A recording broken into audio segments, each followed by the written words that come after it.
అబ్బా, బోనాల పండగంటే పండగనే. ఏమన్నా జరుగుతుందా? ఎంత ముద్దుగా అనిపిస్తుంది. ఆ పోతురాజులు ఏషాలుంటాయి చూడుండ్రి.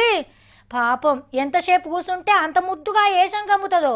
బోనాల కుండ ఊదిచ్చుడు కూడా ఒక కళనే.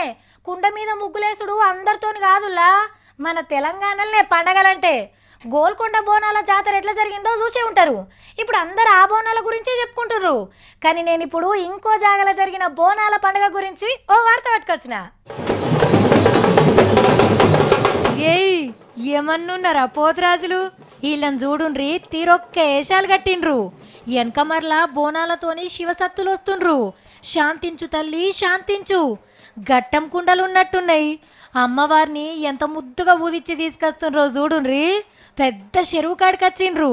కట్టమైసమ్మకు బోనాలు వెళ్తున్నట్టున్నారు అని అనుకుంటుర్రా? మంచిగా చూడుండ్రి, పక్క పొంటి బ్రిడ్జ్ ఉన్నది. బెజవాడ కనకదుర్గమ్మ గుడి కోతుండ్రు. అంతా మన తెలంగాణోళ్ళే. లష్కర్ బోనాల ముంగట సికింద్రాబాద్ మహంకాళి గుడి తరపున దుర్గమ్మకు ఫస్ట్ బోనం పెట్టుడు వెనకటి సందొస్తున్న పద్ధతి. ఎప్పట్లెక్కనే ఈ తాప కూడా 300 మంది కళాకారులు, శివసత్తులు, ఏషగాళ్ళు అయినరు. ఆంధ్ర గుళ్ళ మంత్రి మాణిక్యాలరావు సార్ వచ్చి మంచిగా ఎదుర్కొండు. దుర్గమ్మ తల్లికి బోనం మొక్కులు చెల్లించొచ్చిండ్రు. రెండు తెలుగు రాష్ట్రాల నడుమ పండగలు పబ్బాలు ఇట్లనే ముంగట్టుకోవాలని కోరుకుందాం. జై బెజవాడ దుర్గమ్మ, జై జై సికింద్రాబాద్ మాంకాలమ్మ.